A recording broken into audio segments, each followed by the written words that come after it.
Hello, this is the Principles of Government, Section B, the Constitutional Convention lecture. Our prioritized standards, Government Civic Standard 4. Objectively, you'll be able to analyze how the Founding Fathers created a constitutional system that limited the power of the government. The Founding Fathers determined that the new U.S. government would be a constitutional government, which is a government severely limited by law as to what it is permitted to control and how it is able to go about it, so the complete opposite of a dictatorship. The purposes of the government under the U.S. Constitution were stated specifically by the drafters in the preamble to the Constitution, which says, "We, the people of the United States, in order to form a more perfect union, establish justice, ensure domestic tranquility, provide for the common defense, promote the general welfare, and also secure the blessings of liberty to ourselves and our posterity, do ordain and establish this Constitution for the United States of America." So count that up, that's 6 functions. So anything the federal government does should meet one of those 6 functions. The new government greatly limited its powers by embracing a concept called federalism, which is a 2-tiered form of government where powers are divided among a national and state governments. For instance, the national government had both enumerated, meaning specifically written in the Constitution, powers, and also implied powers that were independent of the state governments. And also the state governments had powers that were independent of the national government. And together, there in the middle, the national and the state governments actually shared powers, sometimes called concurrent powers, meaning sometimes they are in fact working together. So the logic behind federalism is that by reserving powers to the states, this established a basis for groups with a majority within a state, but were actually a minority within the nation, to exercise some degree of local self-control. 2 different types of federalism. One's considered layer cake federalism, which basically means national, state, local governments all have specific things they're expected to do, which is how we used to do it.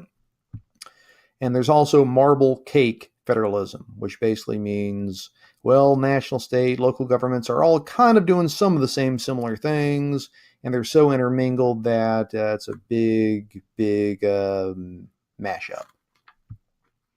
The Founding Fathers favored making government decisions by majority rule, but a major disadvantage of government by majority rule is that it may produce majority tyranny, which again is a situation in which the majority uses its advantage in numbers to suppress the rights of the minority. So in this country, we believe in majority rules, but also minority rights, meaning even if you're not going to win, minorities do have a right to be heard. To help block majority tyranny, they adopted the principle of separation of powers, which was advocated by French philosopher Charles-Louis Montesquieu. And that separation of powers, this means dividing government into legislative, executive, and judicial branches to ensure that no one of those branches will become too powerful, which makes it impossible for any majority to control the government simply by gaining control of 1 or even 2 sources of political power. To aid the separation of powers, there was also a system of checks and balances established, which gave negative powers to each branch of government that it could use to block the actions of another branch. For instance, the president can veto or cancel legislation of Congress, can recommend legislation to Congress, and can also grant pardons. And also Congress, they confirm or reject executive appointments through the Senate, overrides presidential vetoes with a 2/3 majority, and can impeach executive and judicial officials. And finally, the judiciary reviews legislative and executive actions and can issue injunctions. So anything Congress or the president does is subject to the judiciary saying if it's okay to do or not. There was also debate among the delegates as to how the legislative branch would be structured, with large states favoring the Virginia plan that would determine a representation based on the population of each state. So if you live in a state with a lot of people, you preferred this because you would have more representatives. While smaller states favored the New Jersey plan that had representation equal among all states, meaning largest state, smallest state, you all have the exact same say. In the Great Compromise, sometimes called Connecticut Compromise, they agreed on a bicameral legislature, which is a legislature that divides lawmaking authority between two legislative houses, meaning we have a House and we also have a Senate within the same legislature. The lower house was called the House of Representatives, that had representatives allocated according to the population of their state, while the upper house was called the Senate, that had equal representation regardless of a state's size. In most circumstances, a proposal cannot become law unless concurrent majorities approve it, meaning you have to have a majority not just in one house, but both houses to accomplish things. In instances not requiring concurrent majorities, which is usually the Senate that does that, the founders required a supermajority to approve legislation. So if you want to pass a treaty or impeach a government official, well, the Senate can do so without the House, but they have to have a 2/3 majority in order to do so. Also, the founders combined concurrent majorities and supermajorities to amend the Constitution or override a presidential veto, but to do so, 2/3 majority of both houses. If you miss out on either house, nothing gets accomplished there. Should point out federalism is still very much at play because if you amend the Constitution, as a for instance, you have to have 3/4 of the states agree to it for it to actually be official. The Founding Fathers wrote electoral rules into the Constitution that made it difficult for permanent electoral majorities to form.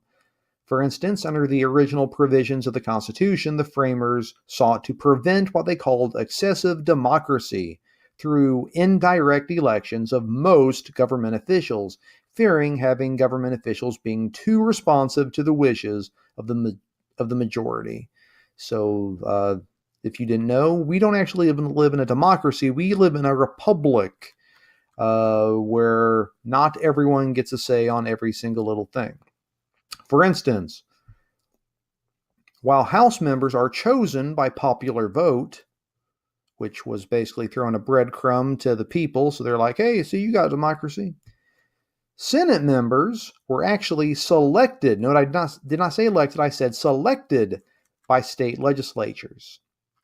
Now, this did actually change when they passed the 17th Amendment, which basically said the Senate and the House both were chosen by the people. But the logic was, well, we don't want the Senate having to worry about those pesky citizens. They should be able to do whatever they want.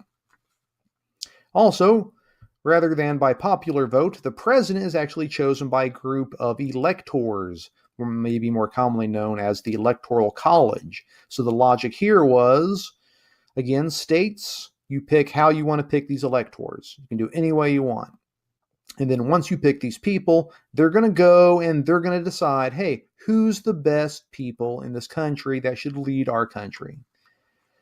Now, that's basically not how we do it. And pretty much in every state, we just have a popular vote in a state. Whoever wins that state gets all of the electors to say, I promise I'll vote for that person. But that's not actually how the Founding Fathers originally saw it. Also, the president and the Senate, both originally elected indirectly, are responsible for the appointments of federal judges, which serve life terms under good behavior. Also, the fixed terms of office were also established to prevent the creation of a permanent electoral majority. For instance, unlike many countries, elections are set on fixed dates. So that way you can't take advantage of favorable or unfavorable opportunities.